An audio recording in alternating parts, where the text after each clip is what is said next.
तो कोई नहीं। राकेश शुक्ला जी, देखिए कुर्सी मिलेगी तो छोड़ेगा तो कोई नहीं, ये बात तो तय है। अब उस कुर्सी को लेने के लिए कौन से संघर्ष होने चाहिए 2027 के, जो ये सब बयान दिख रहे हैं, इस पर थोड़ा सा चर्चा कर लेते हैं। क्योंकि जब ये कहा जाता है कि भाई मेरे साथ रमेश ठाकुर जी भी आ जाएं, सुनील कौशिक जी भी आ जाएं, राकेश शुक्ला जी भी आ जाएं, तो मुझे ताकत बढ़ जाएगी। मतलब कि मुझे लगता है कि मैं कहीं ना कहीं कमजोर हूं और सामने वाले व्यक्ति मेरे से बहुत ज्यादा भारी भरकम है।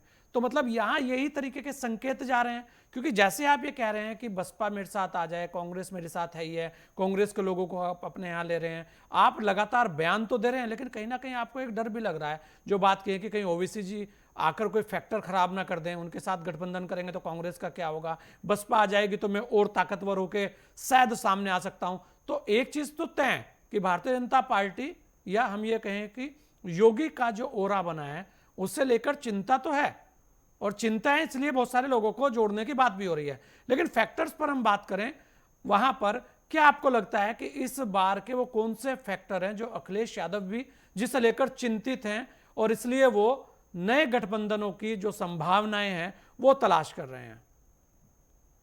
उनकी चिंता और डर के दो कारण हैं संजय भाई।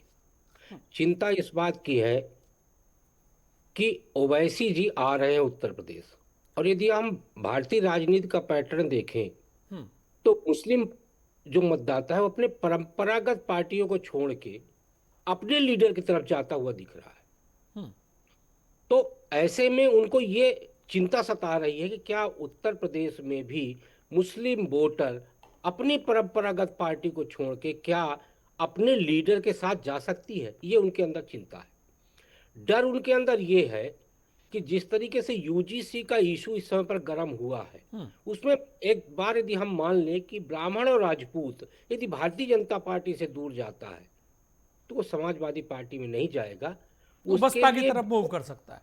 बहुत सहजता से वो बसपा की तरफ जा सकता है। तो ये डर है उनको कि यदि ब्राह्मण और राजपूत बसपा की तरफ चला गया तो 2007 की जो सोशल इंजीनियरिंग है कहीं बुआ जी को मजबूत ना कर दे। इसलिए वो क्या कर रहे हैं, एक स्पार्किंग कर रहे हैं। वो ये देख रहे हैं कि तार मजबूती से जुड़ सकती है नहीं जुड़ सकती। हालांकि 2019 के लोकसभा चुनाव को देखें तो उसमें बल्ब फ्यूज हो गया था। अब फ्यूज इसलिए हो गया था कि जो अखिलेश यादव ये सोच के चल रहे थे कि दलित वोट हमारे पास आएगा, वैसा नहीं हुआ।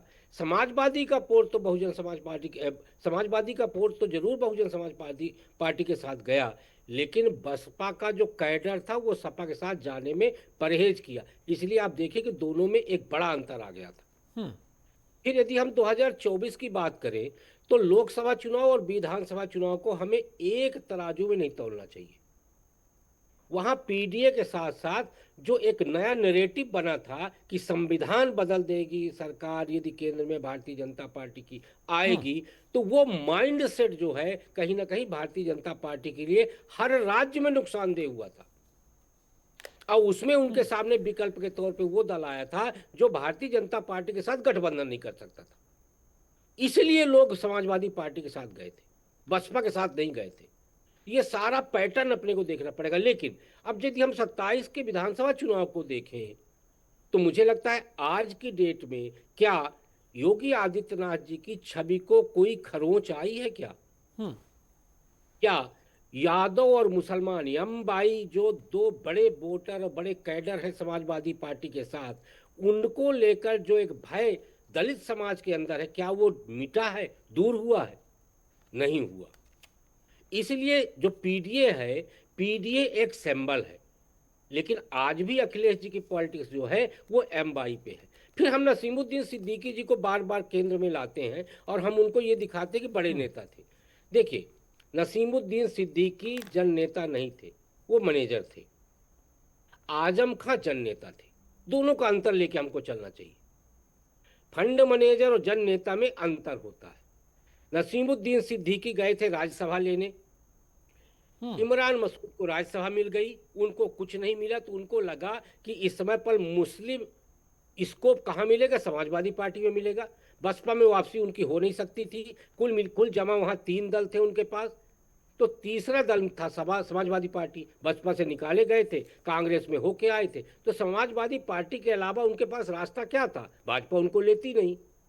तो नसीरुद्दीन सिद्दीकी का समाजवादी पार्टी में जाना यदि हम बहुत बड़ा फायदे के रूप में देख रहे हैं, तो मुझे नहीं लगता कि वो बहुत बड़ा फायदा होगा। उल्टा नुकसान ही करते दिखेंगे, क्योंकि कांग्रेस नहीं, में मैं कहीं ना कहीं ऐसा मैं जाएगा कि भाई मैं हमारे संजय लोगों भाई को ये लेना नहीं शुरू कहता। कर दिया।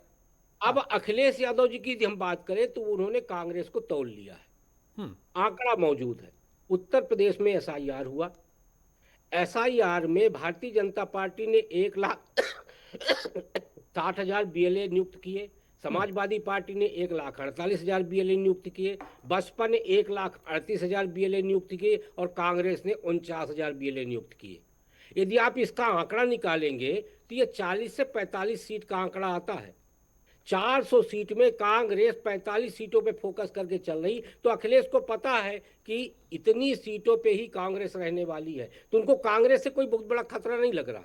हम्म। उनको जो इस समय पर खतरा लग रहा, देखिए भाजपा तो उनकी प्रमुख प्रतिद्वंदी है, खतरा लग रहा बहुजन समाज पार्टी से कि एक सवर्ण वोट यदि मूव किया भाजपा से, यदि किया हम्म।